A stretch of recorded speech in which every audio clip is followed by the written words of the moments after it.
minta waktunya sebentar teteh? Boleh. Baik, saya di sini akan membagikan brosur ini dulu ya, agar teteh dapat memahami apa itu HIV. Punten ya teh. Nah, teh coba lihat di sini. Di sini sesuai dengan judul saya yaitu cara kenali HIV atau AIDS menular ya. Nah, sebelumnya teteh tahu nggak sih apa itu HIV atau AIDS? Nggak baik. Kalau nggak tahu, saya akan menjelaskan ya teh apa itu HIV atau AIDS. Yang pertama itu ada HIV, yaitu virus yang menyerang sistem kekebalan tubuh, khususnya sel CD4. Nah, sel ini kalau tidak diobati dapat terkena AIDS. Jadi AIDS itu tidak sama dengan HIV ya teh. Nah, yang kedua yaitu AIDS. Stadium akhir dari infeksi HIV, tubuh kehilangan kemampuan melawan infeksi. Nah, teteh tahu nggak sih cara bagaimana HIV menular? Tidak baik. Di sini saya akan menjelaskan ya teh bagaimana cara HIV menular. Yang pertama ada hubungan seksual beresiko. Jadi HIV itu menular ketika kita tidak setia dengan satu pasangan ya teh. Tuh. Kalau teteh doyan selingkuh, doyan jajan-jajan di luar, nah teteh bisa nih terkena penyakit ini nih teh. Yang kedua, penggunaan jarum suntik secara bergantian. Nah, misalkan teteh lagi vaksin atau apa, nah jarum suntiknya itu satu orang tuh buat semua jarumnya, itu tuh bisa terkena juga ya teh. Nah, yang ketiga ini ada ibu dan anak, yaitu seperti faktor keturunan teh. Misalkan ibunya kena HIV pas waktu hamil, nah bisa jadi anaknya juga pas dilahirkan itu terkena HIV juga, keturunan dari ibunya. Yang ketiga transfusi darah ya teh. Jika teteh transfusi darah kemudian sudah dicek lagi, itu juga bisa terkena HIV ya teh. Terus selanjutnya adalah mitos cara menular ya.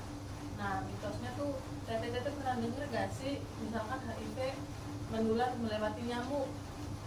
Enggak kan? Nah, ternyata itu tuh cuma mitos ya teh. Nah, terus toilet bergantian, berpelukan, kita boleh berpelukan dengan orang HIV. Terus yang selanjutnya ada cara mencegah ya teh. Nah, di sini saya melakukan pencegahan ini dengan metode ABCDE. Yang pertama ada tidak melakukan seksual bebas. Nah, maksudnya teteh tidak boleh melakukan seksual bebas ini, tidak boleh jajan sembarangan ya teh. Terus yang kedua, setia dengan satu pasangan. Nah, ini tuh hampir mirip dengan nomor 1 ya teh. Jadi kalau teteh tidak setia dengan pasangan, teteh bisa terkena HIV loh teh. Hati-hati ya. Terus yang ketiga, kondom. Nah, kalau teteh setia dengan satu pasangan, tapi pasangan teteh tidak setia dengan teteh, kalau teteh melakukan hubungan tidak memakai kondom, pasangan teteh juga sama, berarti nanti teteh bisa terkena HIV ya teh. Terus yang ketiga, hindari narkoba suntik. Terus yang keempat, edukasi. Seperti saya ini lagi mengedukasi teteh ya teh.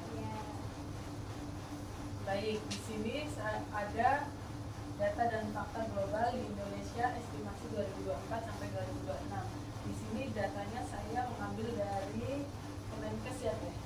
Nah, global ODHIV, tahu nggak sih teh ODHIV itu apa? Nah, ODHIV itu orang dengan gangguan HIV.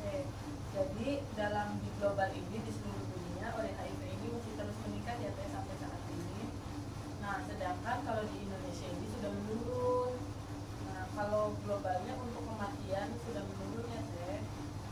Nah, targetnya 95. Apa sih maksudnya?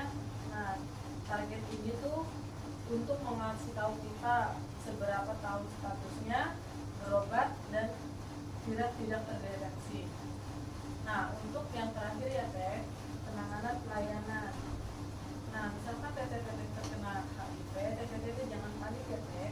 Nah, teteh segera melakukan pemeriksaan diri teteh ke rumah sakit terdekat agar tidak menular terlalu dalam.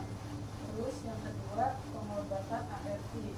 Nah, pengobatan ini pengobatan yang wajib seumur hidup ya teh, menekan virus dan memulihkan imun agar teteh tidak terlalu lemas. Nah, ketiga dukungan psikososial. Jika teteh terkena HIV, teteh nggak perlu malu ya teh untuk bersosialisasi kepada tetangga teteh, karena teteh juga kan teteh juga kan gak bakal tahu kalau teteh kena HIV. Jadi intinya teteh jangan minder lah kalau kena HIV. Nah, ini cinta itu menjaga ya teh, bukan membahayakan. Melindungi diri dan orang yang sayang dengan informasi dan langkah yang benar. Seperti teteh itu mencari tahu langkah-langkah yang benar seperti apa dengan cara memeriksakan diri teteh ke rumah sakit terdekat. Kayak gitu teh. Apakah ada yang ditanyakan? Tidak. Baik, kalau tidak ada yang ditanyakan, saya akhiri sampai sini ya teh. Semoga teteh paham dengan apa yang saya sampaikan. Terima kasih. Wassalamualaikum warahmatullahi wabarakatuh. Waalaikumsalam warahmatullahi wabarakatuh. I just had to let you know you're